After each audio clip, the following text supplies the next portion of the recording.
Keith Richards' assessment on John Lennon. The Beatles and the Rolling Stones were the two main rock and roll bands to appear in the UK in the early 1960s, and both were crucial to the growth of the musical style. Since the bands frequently had different attitudes, styles, and musical preferences, the fans maintained a rivalry amongst them for decades. The competition between the Beatles and the Rolling Stones was largely created by the media in order to garner interest and boost newspaper sales. The Beatles recommended the Rolling Stones to Decca Records, despite some foresight that the two bands would eventually clash.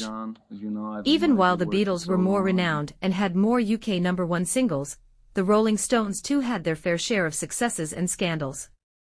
Keith Richards, a guitarist for the Rolling Stones, was one of many band members who constantly spoke about the Beatles, particularly the late guitarist and singer John Lennon, over the years.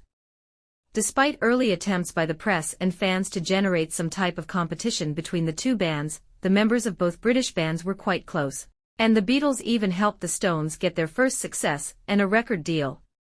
Keith Richards, who is regarded for being a forthright man and constantly giving his honest opinion on other bands, has previously declared the Beatles one of the best bands of all time.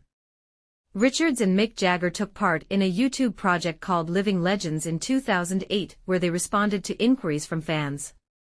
The guitarist named the Fab Four as one of the four bands who, in his opinion, are the best of all time.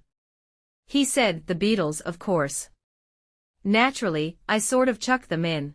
John Lennon, a member of the legendary Liverpool band, was good friends with Richards. Richard gave his opinions on the late Beatle in a 2004 interview for Ask Keith, a special collection of questions and answers he released on his website. "I used to hang out with John a lot," he said. "He was ludicrous. He really didn't deserve that to be killed, he was just a lovely spirit. I suppose that as we age, we will use phrases like 'what the hell am I doing here,' popularized by Graham Parsons, George and John. The good die young, as I said.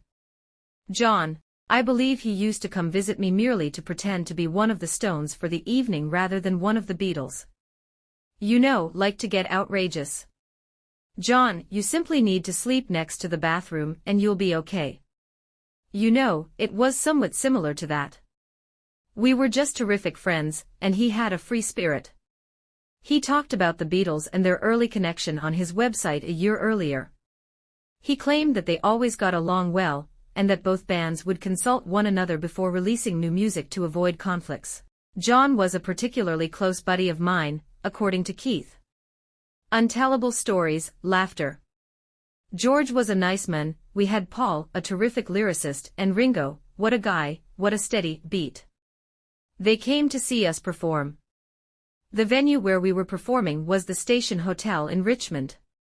It was the only one we actually possessed. Everyone was having a terrific time. When I turn around, there are four men standing there wearing black leather overcoats. This happened shortly after Love Me Do."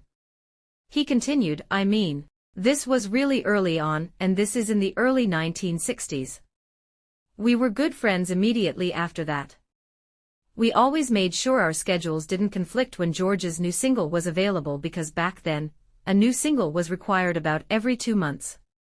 We would work together. We won't compete because doing so would make it appear as though you are either the Beatles or the Stones, which is crap. And that's not true because we are so alike. One of the best things about it was that we could all agree on that.